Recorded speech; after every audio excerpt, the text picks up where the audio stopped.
Hi, my name's Graeme Daniels. I'm an author of a book entitled The Situation, which I'm going to be talking about in this video, trying to explain, that I'm promoting currently on bookdaily.com.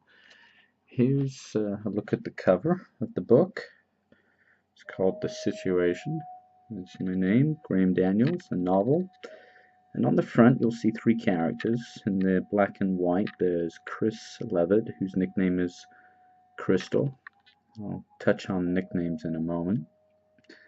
A somewhat wistful-looking female character in blue. Her name is Jill. And in gold, the protagonist of this book, a guy called Brian Weed Tecco. So you might notice weed, crystal. Figure these are drug references, and you'd be right, they are. But they also have layered meanings.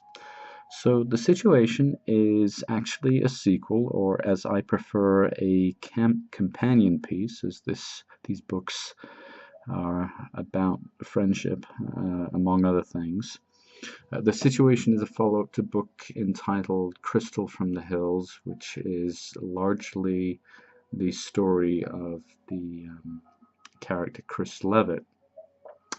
But the story and the sort of the event just prior to the text of Crystal from the Hills is the event that leads to the action of both stories. So to explain, um, Chris Levitt and his friend Brian Weed Tecco one night go on a drive, which becomes a chase into West Marin County in Northern California towards a rather secretive village in real life called Bolinas, where Brian's family lives. Brian is looking to escape from some followers, he says, um, and sort of hole up with his family, his parents, before returning at some ambiguous point. Chris apparently agrees to help with this sort of nighttime escape, and the chase here culminates in an accident in which Brian disappears into a lake in which the truck has been accidentally driven. Chris escapes. Okay, so the story of Crystal from the Hills largely follows Chris Levitt, as he is homeless for several days, um, found by his girlfriend Jill, found by a pair of police officers who are inquiring after the disappearance of Brian Weed Tecco and informing Chris that Brian Weed Tecco is wanted by many people. But the story of Crystal from the Hills doesn't explain too much as to why this chase was happening in West Marin, or um, what was what were the fears that Brian had. What was the purpose of this chase? It does explain that Chris and Brian share a problem, a near psychosis or possibly psychosis that consists of hallucinations for which they have names. And so in Crystal from the Hills, I introduce the ghostly characters called shadows, which are apparitions that appear that foreshadow events for characters.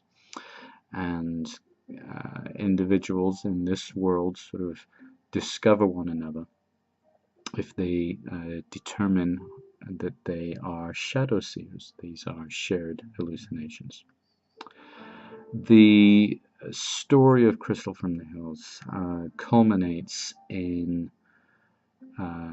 in Chris's realization of what truly had happened in the accident. And this event, this reality testing climax, is actually a microcosm of a lifelong journey for this young man.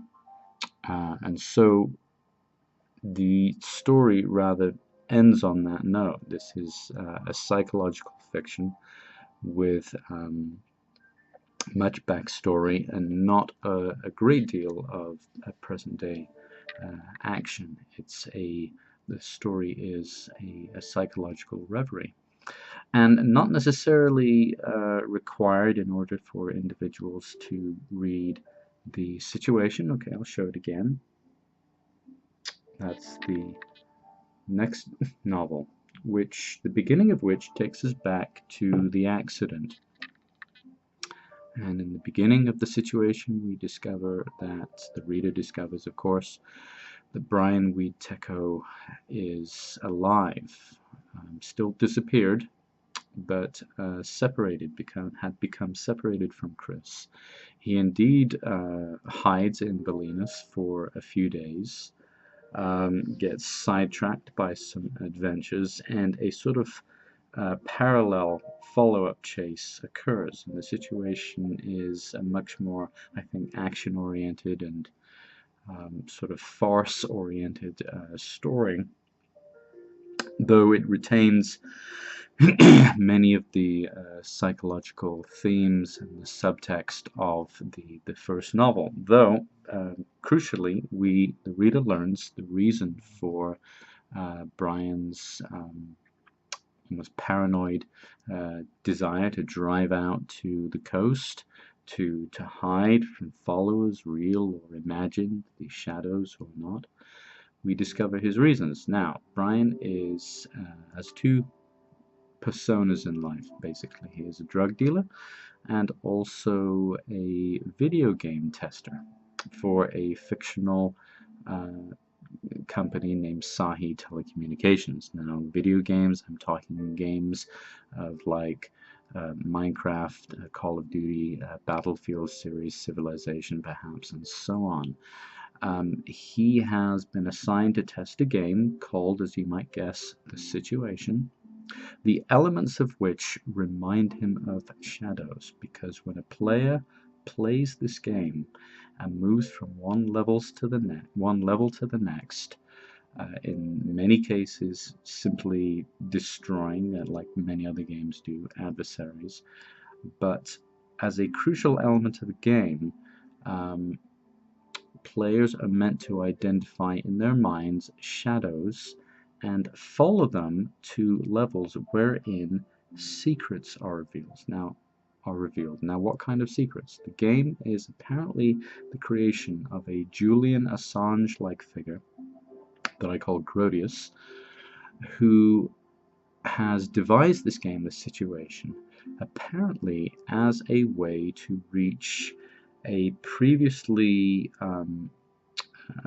apolitical, detached audience, and a quite vast audience that otherwise is disinterested in, say, whistleblower secrets, the secrets that are revealed about the US government, corporate America, and so on. This Assange-like figure, Grodius, has decided it is time, as a former programmer, and now a journalist, to aim at a market that by now outsells film and music, and use this quite unlikely medium to expose secrets, again, to a previously apolitical audience. So that's my premise, that's my idea that is revealed in the situation. Now, the action of the story again becomes something of a chase. Once Weed has survived the accident, he, for reasons I won't go into, has to hide out in Bolinas, is sidetracked by one or two adventures, attempting to get back to the Bay Area to find Chris Levitt, retrieve these drives that he's entrusted to his friends, and ultimately return them to the game's creator. The idea is that the game is going to be subverted by corporate insiders who have become unnerved by the game's implications. So hopefully that makes enough sense to intrigue the reader.